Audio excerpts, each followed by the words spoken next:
Terra incognito? Nah, more like terra firma.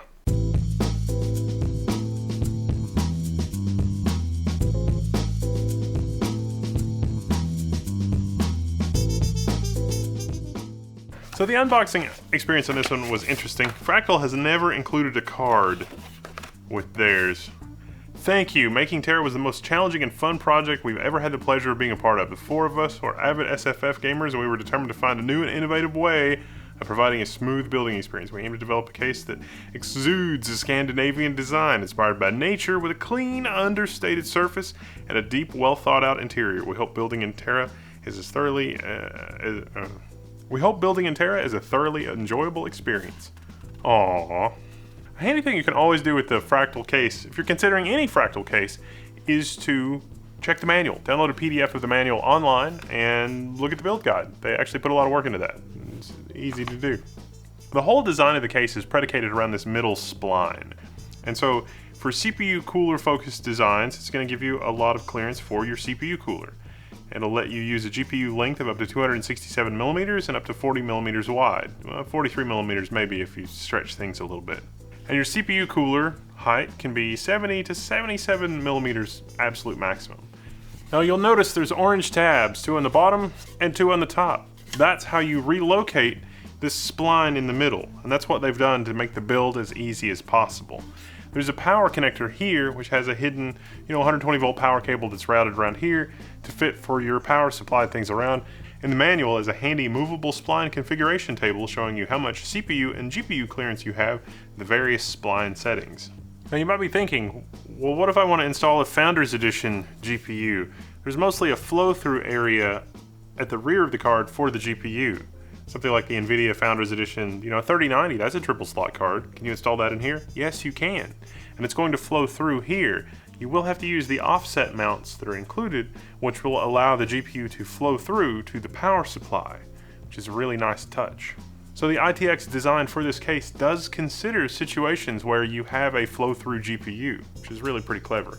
For the front panel, we have a single USB Type-A and a single Type-C. They did away with the headphone port! Yeah, but you can just plug your headphones in for USB. Makes sense. They even have helpful little plastic tabs to prevent you from installing the side on the wrong side. I really do like this case material, but it picks up my dead skin cells really easily. Gonna have to wear gloves for this build, I think. Oh, and if you're going to a LAN party with unscrupulous characters, or maybe just to LTX, hopefully I'll see you there, you could install screws here and here and here and here on the bottom, which will lock the sides. You'd use security screws if you wanted to. What a new and interesting case from Fractal. Now, I just got this before Computex, but I do plan to do a build in this, probably with the Ryzen 7900 No X, so that I can maximize on the GPU. It's also occurring to me that if you don't plan to use a GPU, the GPU accessory stuff is removable, you could fashion this into a kind of home server case. It's definitely very breathable. I like that. Boy, I'm sure glad that we had a chance to build in this case. It's Scandinavian awesome. It exudes high end. It's thick metal. There's no flex or give. As small form factor cases go, this case has the least flex and give of any small form factor case that I've ever laid hands on. It's better than everything. I mean, it feels substantial. That said, this is not a case that I would recommend for first-time system builders. It's got some really innovative features, don't get me wrong. The side doors or the plastic latches that you can remove them, a lot of people are going to copy these features. The movable spline in the middle. I've got this system set up with a 3060, an Aorus 3060 Ti, something like that. It's a triple slot card. It's a real big card, but you've got plenty of room in here, even though I've moved the spline all the way to one side to kind of crowd the GPU a little bit. We can put it in tall memory, put in a relatively tall air cooler for the system. You can't really do an AIO. I mean, you can do a 120mm AIO, but it was a little challenging to do this build. It'll use an SFX power supply, but you can forget SFXL. It looks like there's enough room you could cram an SFXL power supply in there, but you can't. And that also exposed another issue potentially, which is the power connector. On our NZXT power supply, in this orientation, the right angle connector comes off this side, which bangs against the side of the case. And even if you rotate it, it sort of goes this way, which is not really super useful or helpful to you. Are there SFX power supplies out there that have the power cord connector in this orientation? If there are, chances are you're not going to be able to use it with this case. Also, if we kind of compare this case a little bit to the Cooler Master NR200 or the NR200P that comes with an AIO and a power supply, it's a lot easier to build in the Cooler Master case, mainly because it's a physically larger case.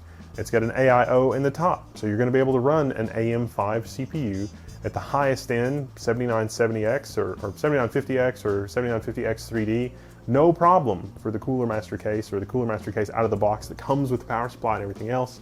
I think it'd be a little bit more of a challenge in this form factor. It's going to be more, here's the approved parts list, here's a build that's known good, here is the recipe that somebody has come up with, paint by numbers, build in this case. I mean, sure, don't get me wrong, Scandinavian design, gunmetal, I mean, my skin rubs off on the case because it's basically like a whetstone, which is pretty cool, actually. That's not, I don't mean that in a negative way, it's just, it's so awesome. You can tell if somebody touched your computer, but it's not picking up fingerprints, it's just scraping your skin off. I think Fractal may have shot a little too close to the sun with the extreme compactness of this, given the trend of more wattage for CPUs and GPUs and everything else. Maybe that's why the power cord is so thick, but that makes it hard to sort of route the power cord around and have somewhere to put it. The Cooler Master power cord is a lot thinner and a lot more elegant and easier to route and deal with inside the NR200.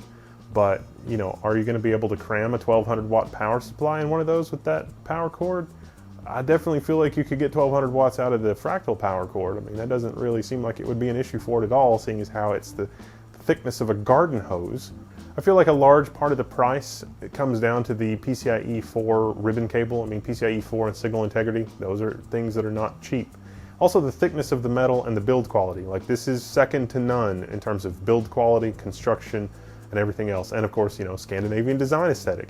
If that's what you're after, this is kind of a steal. It's going to look good on any desk, and this build was doable for someone, I would say, with like lower mid-tier skills. If this is your first small form factor build, maybe get a friend, phone a friend to help, and check your parts list and go over everything. Come to the level 1 forums. I don't know. Maybe we can help you figure it out and get it done. But for an experienced builder, this is another option that is very nice and definitely will catch eyes, if you know what I mean. I'm Will, this is Level 1. I'm signing out. You can find me in the Level 1 forums.